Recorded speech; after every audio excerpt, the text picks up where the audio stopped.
When Backpage came out with auto posting software and you thought that the market was browsing Backpage in order to find you, you should run.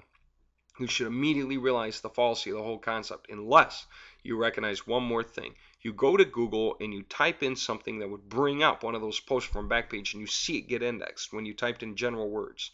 And you realize the value is, if you can put your ad out on Backpage, but you can always change the title, ad by ad by ad, with different synonyms, different words, different phrasing, then you can get your pages organically ranked on Google. Okay? Things like that. Absolutely important to understand these concepts. There's more than one way to skin a cat, and a thing may fail to work within itself and yet still be useful for other reasons that were not explained. And maybe no one thought about them until later. Maybe a thing salvaged itself accidentally and continued to live on past its expected death date for reasons hitherto unknown. But in cases like safeless, free-for-all links, just type some of these in here, free-for-all links or whatever it is. I don't even know what you call them. Free-for-all links page, I guess, because I haven't seen these for a long time. Same thing. Free-for-alls were meant to be the solution to safeless. The problem with safeless was how many emails poured in at once. You know, you'd get 20,000 subject lines on a single page, okay? And then there's page 2, page 3 to page 100 after just a couple of days. Okay, that's why you're not seeing any of these things. I mean, how many people can see your ad if it's in the middle of a page with 20,000 replies on it? Or if it's in the middle of the 4th page of 20,000 replies, or the 40th page of 20,000 replies. I don't see your ad.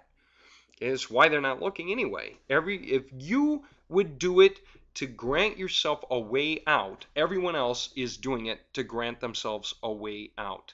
If you see demand flee as the results of supply increase, realize the website owner is making money when supply increases, and they make no money when demand increases. Where do you think they're going to focus their time? They're going to focus it on selling supply. And you might think, well, then they'll turn around and focus on selling demand. That's harder. Selling supply is easier. You don't have to tell someone you'd be interested in buying. You get to tell them, think of it. There are tons of other people out there who will buy it from you, right? 1 in 100 will buy it from you. Just got to show it to 100 people. One will buy. Notice how impersonal it just got. Notice how much easier it is to sell you on that than to say you will buy it. And so, if a website owner is selling supply hard, what does he do with demand? He usually fakes it. If he wants to put on a good show, he'll throw up Google AdWords, or maybe he has to. Maybe you see your hits increase when you're on the website traffic exchanger and you understand that there's a massive attrition rate. You understand a lot of people are starting to pay money and take themselves out of the viewing equation. And so what you'll turn around and do finally is snap out of it, and get away, because you'll realize if they're selling supply and no one's selling demand, then it's all supply. And they're treating supply as demand. They're telling you the other guys are demand. Even though their suppliers are demand, they're open to your thing. The answer is they're not really open to your thing if you're trying to sell them and they're trying to do the exact same thing you are in the exact same way. They feel like they've been tricked if they buy yours, or they gave up on theirs. That's the second argument website traffic exchange owners would fall back on. And safeless owners, they'll all say, well, they'll finally give up on clicking on their thing and start promoting yours. We're still back to this point. First of all, you can't sell it for much. It better not sell for more than 20 bucks or you're not going to make any sales, because these guys can't afford it yet. All right? Not until they get out of website traffic exchangers and do something sensible. Not until they get out of safeless, out of FFAs. How do FFAs work? This is just a little listing of links on a page. And every time somebody throws a new listing in on the top, then it knocks the last listing off the bottom.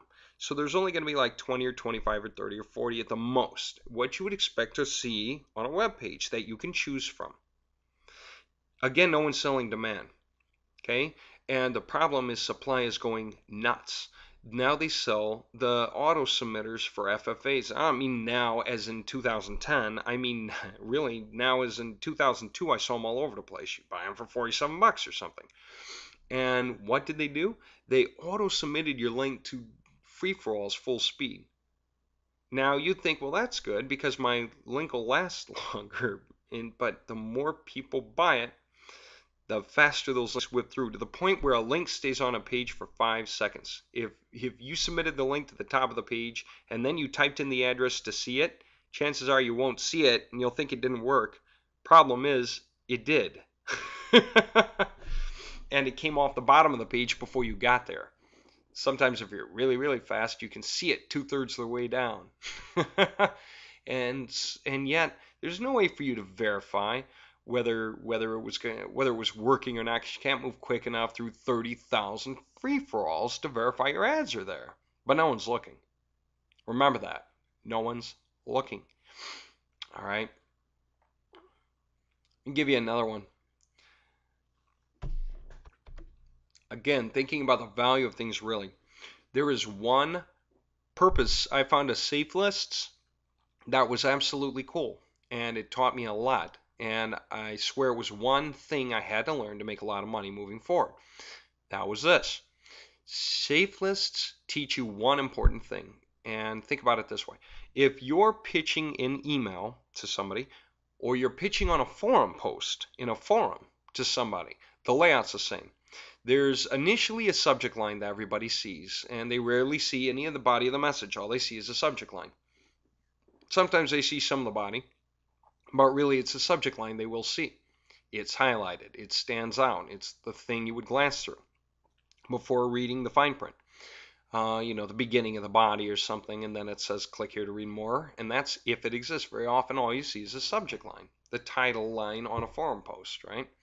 The title of the post.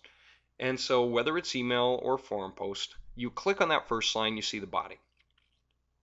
And the body leads you through some points. It explains the subject line, or it explains the title line. And then it shows a link. You click on that, you get to a website which explains the whole thing and pitches it to you. Okay? Now, I got a question for you. What's the most important part? The subject line, the body, or what's on the actual website itself? Don't think too long about it if you don't know. But the answer is simple. It's the subject line, for this simple reason. Even if the body is perfect and the web page is perfect, if your subject line says something that no one's going to listen to, like you've got to see this, then no one is going to open it, and therefore your body is useless and your website is useless. Your subject line, people will glance at it and it's short, okay? It says enough. If it's interesting enough, then they will bear with the body. They are opening it expecting more print, 2 or 3 or 4 paragraphs, say. Maybe 5 at the most. Never make it longer than that. And unless they know you by now and they know your style and what you're doing. Okay? But when you're just talking to strangers, you got to keep it short. But then when they get on the body, they expect to read more content. So they expect to take it slow and carefully. They're already interested. And they expect to put up with things that are boring. Okay? As long as it generally catches their attention and they see some kind of promise, they'll visit the website.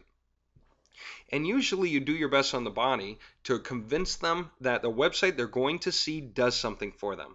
And so the body is really about what I'm going to show you will do this for you, or help you with that, or provide a tool for you to do this, or whatever. And so you read through really the final idea. You're going to make a lot of money. You're going to learn something important. You're going to have a tool you didn't have that does something important or whatever it is.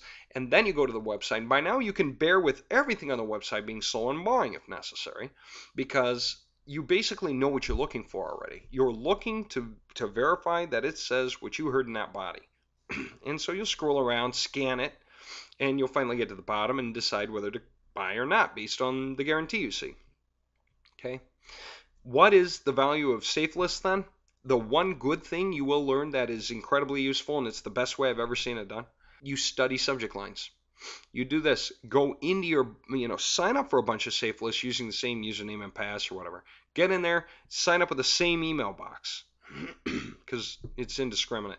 And go into your email box, that one, the one catching all the spam, okay? And show your bulk box.